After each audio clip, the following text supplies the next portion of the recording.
पश्चिम बंगाल में पिछले कुछ दिनों से एक नाम सबसे ज्यादा चर्चा में है। खास तौर पर मुर्शिदाबाद के बेलडांगा में बाबरी मस्जिद के शिलान्यास समारोह से जुड़ा हुआ ये नाम हुमायूं कबीर का है। अब आप सोच रहे होंगे कि कौन है हुमायूं कबीर, अचानक से क्यों इतनी चर्चा हो रही है। देखिए, प्रदेश में भरतपुर से विधायक हुमायूं कबीर हाल ही में तृणमूल कांग्रेस पार्टी से अनुशासन समिति से उन्हें सस्पेंड कर दिया गया क्योंकि वो नियमों को लगातार तोड़ रहे थे। अब देखिए, पश्चिम बंगाल के मुर्शिदाबाद जिले में बाबरी मस्जिद के निर्माण की घोषणा की जाती है। टीएमसी विधायक हुमायूं कबीर पार्टी से निलंबित हो जाते हैं, उसके बाद से वो नाराज हो जाते हैं। दरअसल मस्जिद निर्माण की घोषणा ने टीएमसी के प्रमुख ममता बनर्जी को भी नाराज कर दिया। इसी के चलते हुमायूं कबीर को सस्पेंड कर दिया गया। कार्रवाई के बाद भी हुमायूं कबीर ने किसी की नहीं सुनी, ममता बनर्जी पर बड़ा हमला बोला और उन्हें आरएसएस का एजेंट बता दिया। टीएमसी विधायक ने ऐलान किया है कि वो अगले विधानसभा चुनाव में यानी कि 2026 के विधानसभा चुनाव में एक नई पार्टी के साथ चुनावी मैदान में उतरेंगे और चुनाव लड़ेंगे। अब देखिए, हुमायूं कबीर मुर्शिदाबाद जिले की भरतपुर विधानसभा सीट से विधायक है। रेजी नगर के एक सामान्य परिवार से आने वाले हुमायूं कबीर का राजनीतिक सफर जो है वो काफी उठापटक भरा रहा। उन्होंने मुर्शिदाबाद की राजनीति का शानदार खिलाड़ी भी उन्हें समझा जाता है। उसका कारण मैं आगे आपको बताती हूँ। उन्होंने मुर्शिदाबाद में कांग्रेस के दिग्गज नेता अधीर रंजन चौधरी के करीबी सहयोगी के रूप में राजनीति में पहले कदम रखा, यानी कि पहले वो कांग्रेस में थे। उसके बाद 2009 में कांग्रेस की मुर्शिदाबाद इकाई के वो सचिव भी रहे।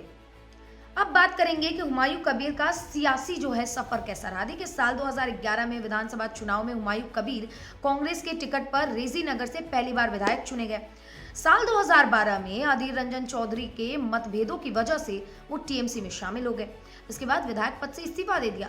हालांकि उसी साल उपचुनाव हुए और उन्हें हार का सामना करना पड़ा। साल 2015 में उन्हें पार्टी विरोधी गतिविधियों के कारण टीएमसी से 6 साल के लिए निलंबित पहले भी किया जा चुका है। इसके बाद वो 2018 में बीजेपी में शामिल होते हैं।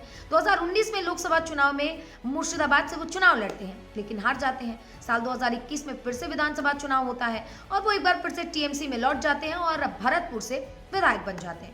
अब बयानों को लेकर विवाद क्यों है? देखिए, हुमायूं कबीर अपने तीखे और सांप्रदायिक बयानों की वजह से ज्यादा विवाद में रहे। अप्रैल 2025 में वक्फ बिल को लेकर भी उन्होंने मुर्शिदाबाद में हुए सांप्रदायिक दंगों को लेकर बयान दिया, जिसकी वजह से काफी बवाल मचा था। और अब मुर्शिदाबाद में जो शिलान्यास किया गया है बाबरी मस्जिद के नाम से, जिसकी नींव रखी गई है, उसको लेकर भी हुमायूं कबीर विवादों में है। हुमायूं कबीर कहते हैं कि 3 साल के अंदर बाबरी मस्जिद का निर्माण कर देंगे।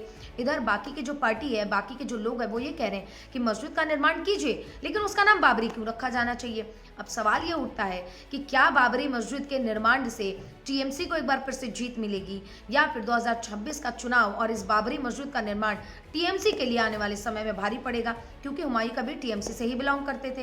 हालांकि पार्टी ने उनकी हरकतों से परेशान होकर उन्हें निष्कासित जरूर कर दिया है, लेकिन सवाल अभी भी बड़े हैं और सवाल बिल्कुल कड़े हैं कि आखिर 2026 के चुनाव में जनता किसको चुनने वाली है। हालांकि बीजेपी इस मुद्दे को पूरा भुनाने की कोशिश में है।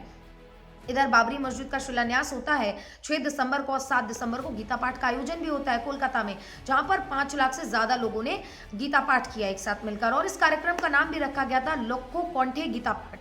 और इस कार्यक्रम में कई बड़ी हस्तियां शामिल हुई थी, जिसमें धीरेन्द्र शास्त्री शामिल थे, जिसमें बाबा रामदेव शामिल थे, साध्वी ऋतंभरा शामिल थी और राजू जी महाराज शामिल थे। और पार्टी के बीजेपी पार्टी के कई बड़े नेता भी इसमें हिस्सा लेते हुए नजर आए थे। हालांकि सवाल एक ही कि 2026 के चुनाव में आखिर जनता किसको अपना मैंडेट देती है।